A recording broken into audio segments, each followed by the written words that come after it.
Well, I was always interested in the question of tradition in modernity, and the question why we are so interested in tradition, and sometimes traditions are invented, but still we we want to think it has a long-lasting history behind that practice or culture or art.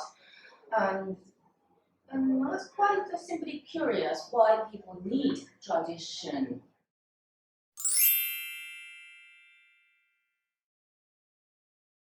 I'm studying tea culture, especially the tea drinking culture. I'm focusing on powdered green tea. And the reason why I chose tea as a subject is because it's a good case study. Tea drinking culture has a long history. It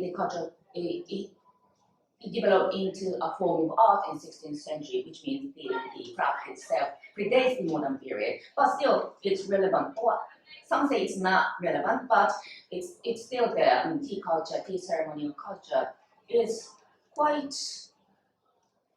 active, I would say, but you can see whenever the Japanese introduces their own culture, they kind of utilize the image of the tea ceremony.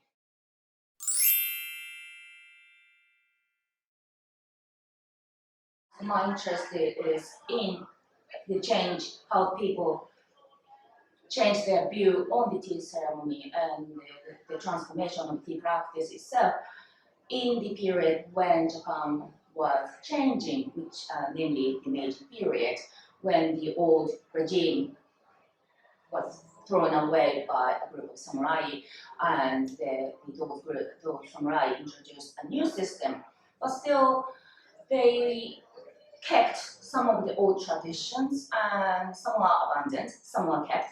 So it's a really interesting period to see why people chose a certain practice or art or culture and incorporate it into their modern identity, whereas some are left behind and forgotten. So, and tea was one of the cases where they did not forget. So that's why I chose tea.